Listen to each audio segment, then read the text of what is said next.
माँ Bhagwati tarot channel में आपका स्वागत है। यदि हमारी वीडियो पसंद आए तो सब्सक्राइब, लाइक और शेयर कीजिए। मृत्यु के बाद का सच, सत्य घटना पर आधारित ये मेरी कहानी है जो मैं आप लोगों के साथ शेयर करना चाहती हूँ, ताकि बताना चाहती हूँ कि मृत्यु के बाद बहुत कठिन होता है सब झेलना। लोग कहते हैं कि मर जाएं तो हमें शांति मिल जाएगी, लेकिन ऐसा बिल्कुल नहीं है। मरने के बाद हमें बहुत सी कठिनाइयों का सामना करना पड़ता है। चलिए बताते हैं।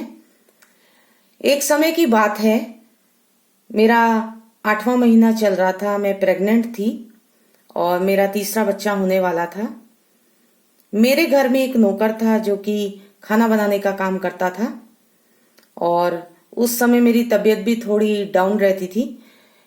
तो मैं सोई हुई थी, पहली बार आया। उसने बोला कि आंटी इसमें नमक डाल दीजिए अपने हिसाब से। मैं जगी, मैंने कहा देखो तो घर में कोई घुस आया है। उसने अगल बगल सब जगह देखा, कोई नहीं था। फिर मैं सो गई। फिर वो दोबारा आया कि इसमें हल्दी डाल दीजिए। फिर मैं उठी, मैंने कहा नहीं, घर में कोई घुसा है, देखो अच्छे से देखो। उसने डबल बेड के नीचे देखा, सब जगह देखा, कोई नहीं था। तीसरी बार जब मैं सोई तो जैसे लगा कि मैं सपने में कहीं पहुंच गई हूं। 2 लोग आए और मेरे अगल बगल बैठ गए और आपस में बात करने लगे कि इतने मिनट में इसका, इतने सेकंड में मुंह बंद करना है। मुझे उनका हाथ महसूस हो रहा था, कानों में मुझे उनकी आवाज सुनाई दे रही थी और जैसे कि मैं किसी स्वप्न की दुनिया में, गहरी नींद में खोती जा रही हूँ, सोती जा रही हूँ कि कहाँ पहुंच रही हूँ मुझे खुद को नहीं पता था। और वो 2 दूत मुझे हाथों से खींच के, मेरे दोनों हाथ पकड़ लिए, एक तरफ एक दूत, दूसरी तरफ दूसरा दूत, खींच खींच के ले जा रहे थे। और वो कौन सा रास्ता था मुझे नहीं पता। मैं बहुत चिल्ला रही थी, रो रही थी, क्योंकि मेरे छोटे छोटे 2 और बच्चे थे। किसके सहारे रहेंगे? मैं ऐसा रोते रोते, बिलखते बिलखते बोल रही थी उन दूतों को कि मुझे छोड़ दो, मुझे जाने दो।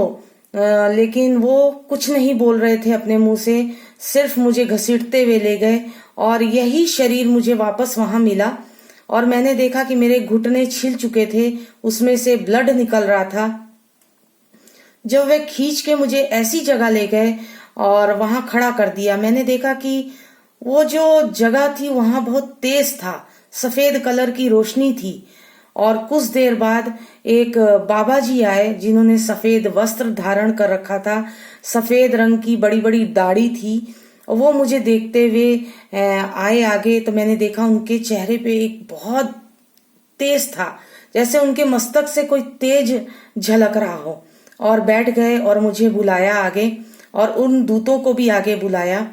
और फिर मैंने देखा कि टेबल पे उनके एक किताब रखी हुई है और वो किताब खोली तो मैंने जो देखा मैं आपको कह नहीं सकती।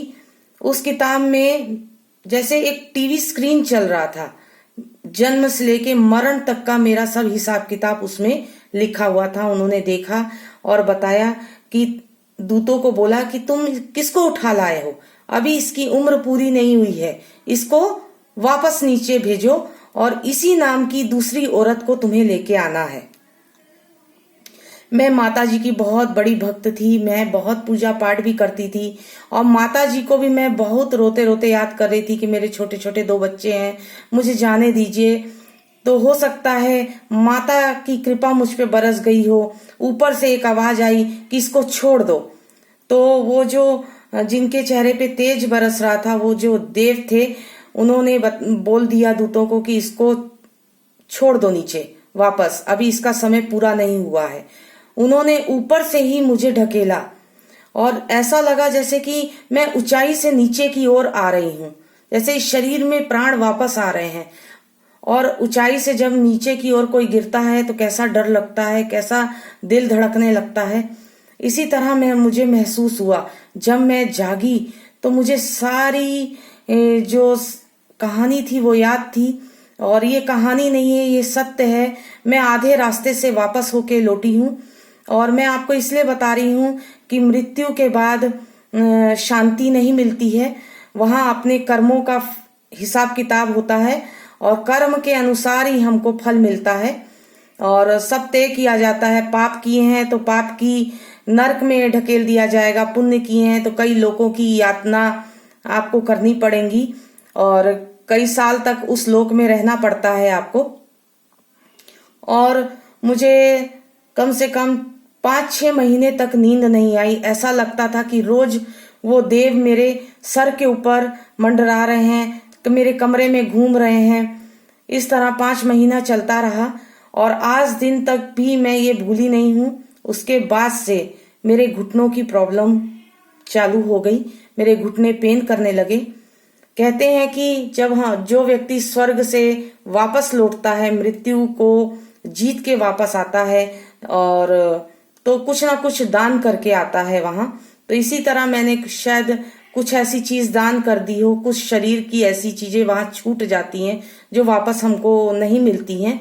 और जब बाद में हमारी मृत्यु लंबे समय के बाद होती है ऐसे व्यक्तियों की, तो ये जो घटनाएं हैं ये सत्य घटना है मेरे जीवन की। ऐसी बहुत सी घटनाएं हैं क्योंकि मैं बहुत पूजा पाठ करती हूँ जिससे मुझे शक्तियां मिलती हैं। हो सकता है कि मैं जब पूजा पाठ करती थी ये बोलती थी कि मुझे स्वर्ग देखना है, भगवान कहाँ रहते हैं, ये सब कहाँ रहते हैं, कहाँ से ये रास्ता जाता है, कौन लेने आते हैं मृत्यु के बाद, ये मेरे मन में चलता ही रहता था। और ये चमत्कार हो गया और मुझे ये सारी चीजें आज भी बिल्कुल साफ और क्लियर याद है। अगर हमारी वीडियो पसंद आए तो सब्सक्राइब करिए, लाइक करिए और अगली वीडियो में हम कुछ नया आपके सामने लेके आएंगे, बताएंगे। हो सकता है सत्य घटना भी हो सकती है। जय मां भगवती।